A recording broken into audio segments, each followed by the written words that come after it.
আসসালামু আলাইকুম। বেসরকারি শিক্ষা প্রতিষ্ঠানে কর্মরত শিক্ষক কর্মচারীদের শতাংশ হারে বাড়ি ভাড়া সংক্রান্ত নতুন খবর নিয়ে ইচ্ছেরানা চ্যানেল থেকে আপনাদের সামনে হাজির হয়েছি আমি উর্মি। বেসরকারি শিক্ষা প্রতিষ্ঠানে কর্মরত এমপিওভুক্ত শিক্ষক কর্মচারীদের বাড়ি ভাড়া ৫০০ টাকা বৃদ্ধির আগের পরিপত্র বাতিল করতে যাচ্ছে সরকার। শিক্ষক কর্মচারীদের দাবি অনুযায়ী শতাংশ হারেই বাড়ি ভাড়া দেওয়া হবে বলে জানা গেছে।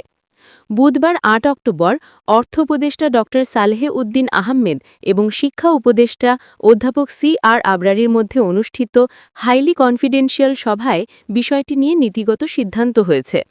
বিকাল ৫টায় অর্থ উপদেষ্টার কক্ষে এই সভা শুরু হয়। সভায় অর্থ বিভাগের সচিব ড মোহাম্মদ খাইরুজ্জামান মজুমদার এবং শিক্ষা সচিব রেহেনা পারভিন উপস্থিত ছিলেন। শিক্ষা মন্ত্রণালয়ের এক কর্মকর্তা গণমাধ্যমকে বলেন, শিক্ষা মন্ত্রণালয় থেকে শিক্ষক কর্মচারীদের বাড়ি ভাড়া শতাংশ হারে বৃদ্ধি করতে একটি প্রস্তাব পাঠানো হয়েছে। সেই প্রস্তাবের সর্বোচ্চটুকু যেন শিক্ষক কর্মচারীরা পান, শিক্ষা উপদেষ্টা সেই অনুরোধ করেছেন। শিক্ষকদের বেতন অনেক কম, তাদের বাড়ি ভাড়াও কম, তাদের বাড়ি ভাড়া বৃদ্ধি করা দরকার বলে শিক্ষা উপদেষ্টা মতামত দিয়েছেন।